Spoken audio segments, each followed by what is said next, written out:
Waqt il-laqgħa ġenerali annwali tal-Forum Żgħażagħ Laburisti ġiet ppreżentata mozzjoni politika dwar id-dekriminalizzazzjoni ta' droga kannabis fosthom l-użi personali b'mod responsabbli.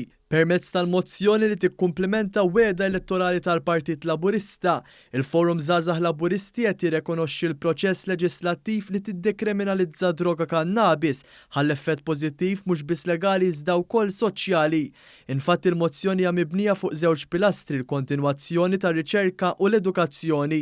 Permezz ta' din il-mozzjoni l-FZL appella r-riviżjoni fil-liġi biex tirrifletti r-realtà tal-lum e kif anke dawk li nqabdu b'ammonti żgħar xorta waħda qed iwasslu għal proġetturi kriminali biex ikun żgurat li jinqeret it-traffikar illegali tal-istess sustanza. L-FZL propona li titkompla r-riċerka biex jinstab l-aktar mudell ta' leġiżlazzjoni li jagħmel sens għar-realtà ta' pajjiżna. Din il-mozzjoni qed tara wkoll li titkompla tiġġieled ir-realtà tal-esklużjoni u l-marginalizzazzjoni soċjali li jistgħu jwasslu għal dannu fuq is-soċjetà innifisha. L-FZL propona wkoll li fi żmien li ġej jidħol f'diskussjoni mal-stakeholders ikkonċernati biex ifassal pożizzjoni studjata bi proposti ċari u konkreti.